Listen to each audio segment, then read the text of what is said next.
Du Dalida, Bambino, s'il fait aussi beau qu'en ce moment, voilà. Le 17 avril 2026, en fin de journée, une nouvelle tombe dans les médias français. Quelques lignes seulement. Pas de grande conférence de presse, pas de déclaration spectaculaire, juste une information froide, presque discrète. Nathalie Baye est morte. Pour beaucoup de Français, ce nom évoque immédiatement une présence familière. Une actrice au regard profond, à la voix douce, une figure qui a accompagné plusieurs générations à travers le cinéma. Pendant plus de 40 ans, elle a traversé les films, les époques et les rôles, sans jamais perdre cette élégance singulière qui la caractérisait. Et pourtant, le jour de sa disparition, tout semble se passer dans le silence. Les premiers articles parlent simplement d'une maladie neurodégénérative, de quelques mois de santé fragile, d'une fin paisible dans son appartement parisien. Rien de spectaculaire, rien de scandaleux, une disparition digne, presque pudique, exactement à l'image de la femme qu'elle a toujours été, mais très vite, quelque chose intrigue. Car Nathalie Baye n'était pas seulement une grande actrice, elle était aussi la mère de Laura Smet, la fille de Johnny Hallyday, et ce simple détail ravive immédiatement un souvenir dans l'esprit du public français. Un souvenir encore très présent, celui de la guerre autour de l'héritage de Johnny Hallyday. En 2017, lorsque le chanteur disparaît, son testament provoque une onde de choc dans tout le pays. Laura Smet et David Hallyday découvrent qu'ils sont quasiment exclus de la succession. Les plateaux de télévision s'enflamment, les journaux débattent pendant des mois, et la question de l'héritage devient soudain une affaire nationale. Laura Smet dira plus tard une phrase qui marquera les esprits. Ce n'était pas seulement une question d'argent, c'était une question de justice. Ces mots résonnent encore aujourd'hui. Alors forcément, lorsque Nathalie Baye disparaît à son tour, une question surgit presque naturellement dans les conversations, dans les journaux, sur les réseaux. Quel héritage a-t-elle laissé derrière elle ? A-t-elle rédigé un testament ? A-t-elle voulu protéger sa fille après ce qu'elle a vécu ? Ou bien a-t-elle choisi une autre voie, plus discrète, plus fidèle à sa personnalité ? Car une chose est certaine, Nathalie Baye n'a jamais été une femme qui cherchait le bruit, elle n'aimait pas les scandales, encore moins les conflits publics. Toute sa vie, elle a cultivé une distance avec la lumière médiatique, comme si elle savait déjà que certaines choses méritèrent d'être protégées. Et c'est précisément ce qui rend cette histoire si fascinante. Car derrière la disparition tranquille d'une actrice respectée, se cache peut-être une autre histoire. Une histoire faite de décisions prises dans l'ombre, de précautions silencieuses, et peut-être d'un choix très clair. Le choix d'éviter, à tout prix, que sa famille revive un jour ce qu'elle avait déjà traversé. Mais pour comprendre pourquoi la question du testament de Nathalie Baye suscite autant d'attention aujourd'hui, il faut revenir quelques années en arrière. À une période où toute la France assistait, presque stupéfaite, à l'un des conflits familiaux les plus médiatisés de son histoire récente. Décembre 2017. Lorsque Johnny Hallyday disparaît, le pays entier est en deuil. Des centaines de milliers de personnes se rassemblent sur les Champs-Élysées pour lui rendre hommage. Les images font le tour du monde. On parle d'une légende, d'un monument de la culture française. Mais derrière les hommages et les chansons, une autre histoire commence à émerger. Quelques semaines après les funérailles, la nouvelle tombe. Le testament du chanteur aurait été rédigé selon la loi de l'État de Californie. Et ce document provoque immédiatement un séisme. Selon ce testament, l'ensemble de l'héritage de Johnny Hallyday serait transmis à son épouse, Laetitia Hallyday. Les deux enfants aînés du chanteur, Laura Smet et David Hallyday, n'y figurent pratiquement pas. Très vite, la presse s'en empare. Les plateaux de télévision s'animent. Les avocats entrent en scène. Ce qui devait rester une affaire privée devient soudain un débat national. Peut-on vraiment exclure ces enfants d'un héritage ? Laura Smet décide alors de réagir publiquement. Dans plusieurs déclarations, elle laisse transparaître une douleur profonde, bien au-delà de la question financière.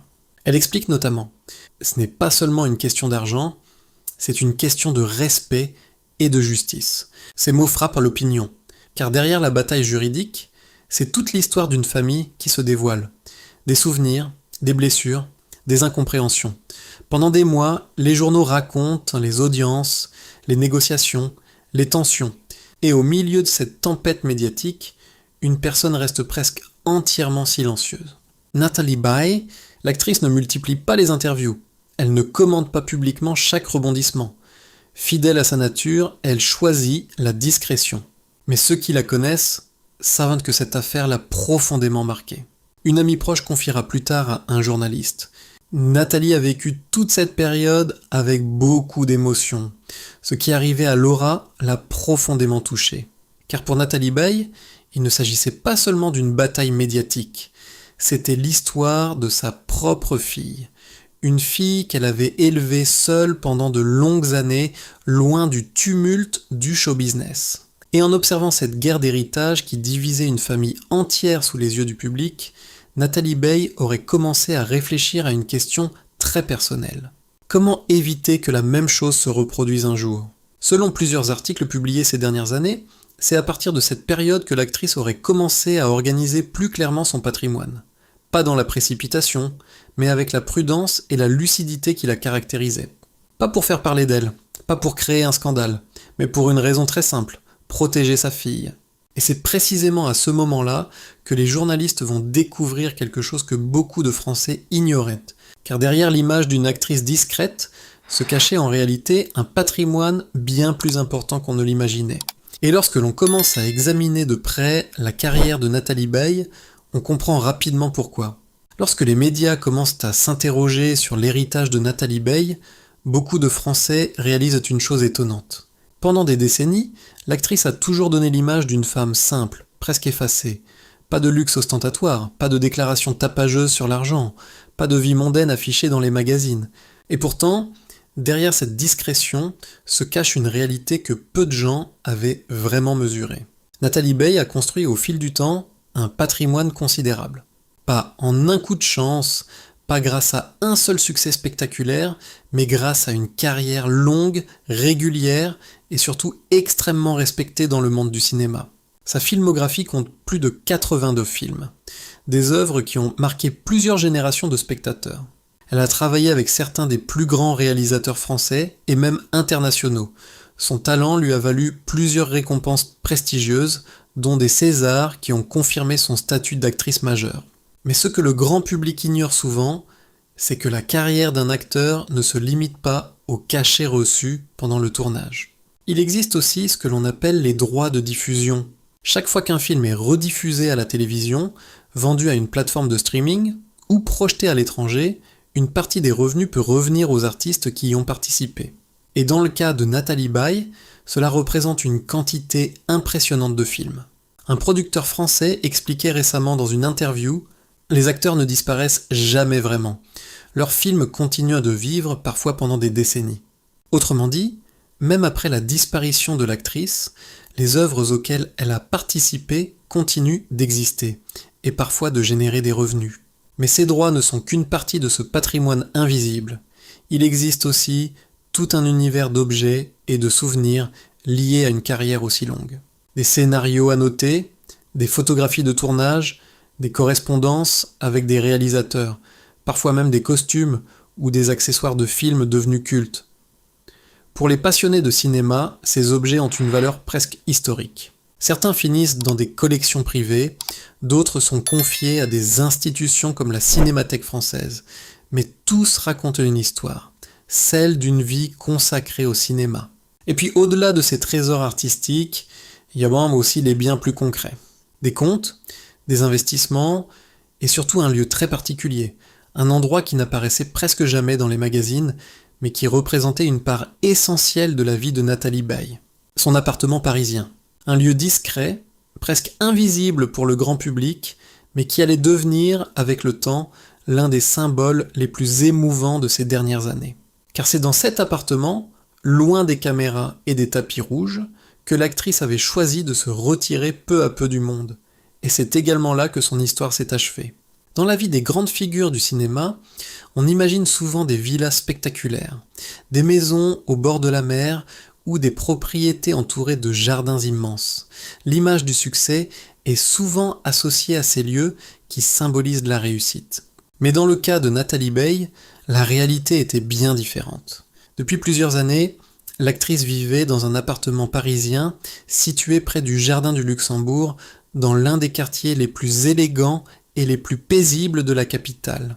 Un endroit chargé d'histoire, où les rues étroites, les façades anciennes et les cafés discrets donnent à la ville une atmosphère presque intemporelle. Ce n'était pas une résidence spectaculaire. Pas de garde devant la porte, pas de photographes installés en permanence devant l'immeuble, juste un appartement discret, à l'image de celle qui y habitait. Mais ceux qui connaissent Paris savent que ce quartier fait partie des plus recherchés de la ville. Les prix de l'immobilier y figurent parmi les plus élevés du pays. Dans certaines rues, le mètre carré peut atteindre 15 000 à 21 000 euros. Autrement dit, derrière la simplicité apparente de ce lieu se cachait un bien immobilier d'une grande valeur. Mais au-delà de l'argent, cet appartement représentait surtout quelque chose de plus intime. Un endroit où Nathalie Baye pouvait vivre loin de la pression médiatique.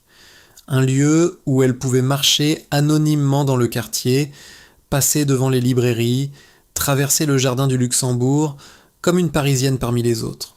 Un voisin confiera d'ailleurs à un journaliste après sa disparition: « On savait qu'elle vivait ici, mais on ne la voyait presque jamais. Elle était très discrète, toujours élégante, toujours polie. » Cette discrétion n'était pas nouvelle. Toute sa vie, Nathalie Baye avait cultivé une certaine distance avec le bruit médiatique.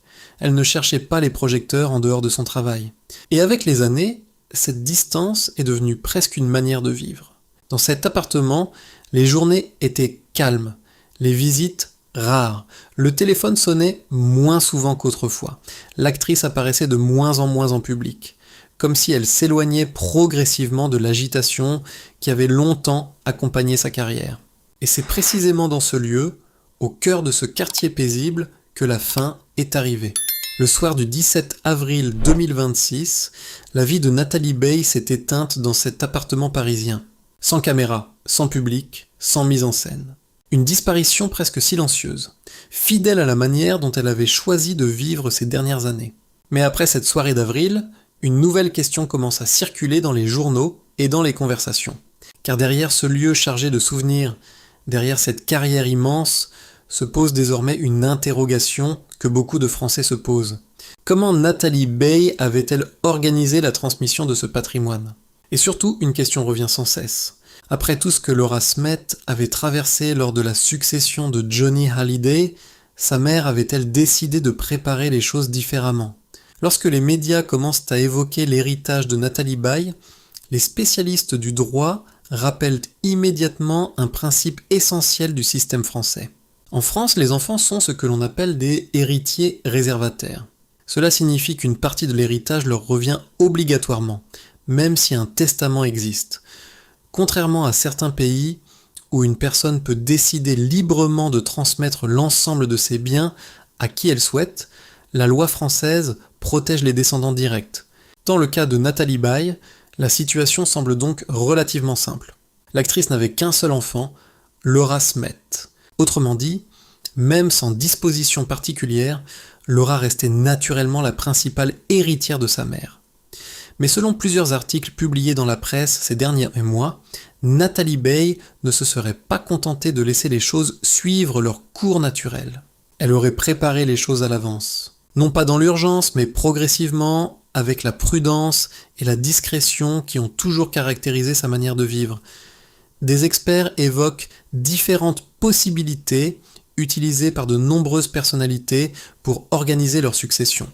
Par exemple, l'assurance vie, qui permet de transmettre un capital directement à un bénéficiaire précis, donation anticipée, qui consiste à transmettre certains biens de son vivant ou encore une organisation précise des droits liés aux œuvres artistiques. Ces mécanismes ne font pas la une des journaux. Ils n'ont rien de spectaculaire, mais ils permettent souvent d'éviter ce que tant de familles redoutent, les conflits. Et c'est précisément ce qui rend l'histoire de Nathalie Baye si particulière.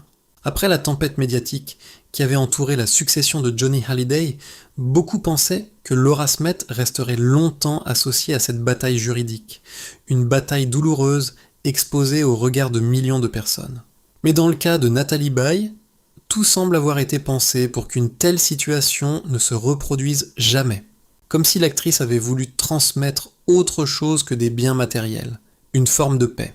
Une manière de dire, sans faire de déclaration publique, que certaines blessures n'avaient pas besoin d'être rouvertes. Et au milieu de toutes ces discussions sur le patrimoine, les appartements, les droits d'auteur et les assurances, un moment va soudain rappeler au public que derrière ces questions juridiques se cache avant tout une relation humaine. Quelques jours après la disparition de Nathalie Baye, Laura Smet publie un message sur les réseaux sociaux. Un message très court, mais qui va toucher profondément des milliers de personnes.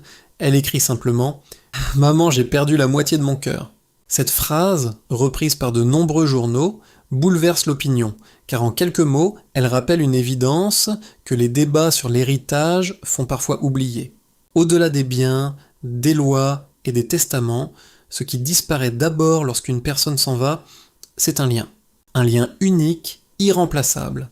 Laura ajoutera également dans ce message « C'était la meilleure mère du monde ». Et soudain, toute la discussion autour du patrimoine semble prendre une autre dimension. Car la véritable question n'est peut-être pas seulement ce que Nathalie Baye a laissé derrière elle, mais ce que sa fille ressent aujourd'hui en regardant ce passé commun. Et c'est précisément là que cette histoire nous conduit vers une réflexion plus profonde. Car lorsqu'une grande figure disparaît, que reste-t-il vraiment ? Lorsque les médias parlent d'un héritage, l'attention se porte presque toujours sur les mêmes choses.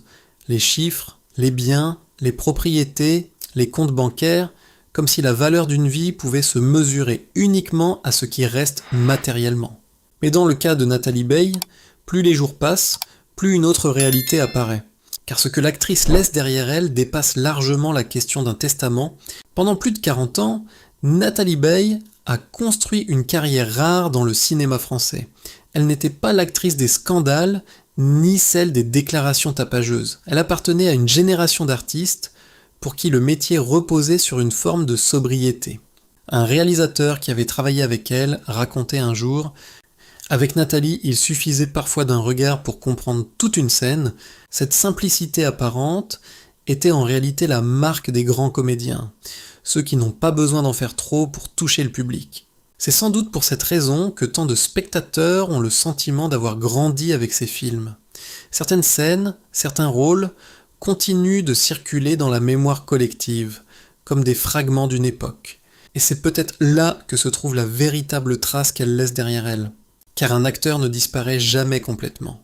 Ces films continuent d'exister, ces personnages continuent d'être vus, redécouverts, transmis, mais au-delà de la carrière, il y a aussi l'image d'une femme qui aura traversé la célébrité sans jamais perdre son sens de la mesure. Dans un univers où tout pousse à l'exposition permanente, Nathalie Baye avait choisi une autre voie, celle de la distance, du silence parfois et d'une élégance discrète. Peut-être est-ce pour cela que sa disparition a laissé une impression particulière. Pas de scène spectaculaire, pas de dernière apparition médiatique, juste une absence qui s'installe, presque doucement, comme si l'actrice s'était retirée du monde avec la même délicatesse qu'elle avait mise dans ses rôles. Et aujourd'hui, il reste ces images, ces films, ces souvenirs que des millions de Français ont partagés devant un écran. Mais il reste aussi une question que cette histoire nous laisse. Quand une grande figure disparaît, qu'est-ce qui compte vraiment ? Les biens qu'elle laisse derrière elle ou les émotions qu'elle a semées dans la vie des autres ? Dites-moi ce que vous en pensez dans les commentaires. Et si vous aimez découvrir les histoires cachées derrière les grandes figures du cinéma français, n'oubliez pas de laisser un like, de partager cette vidéo et de vous abonner à la chaîne. Parce que parfois, derrière les vies que nous croyons connaître, se cachent encore des histoires que personne n'a vraiment racontées.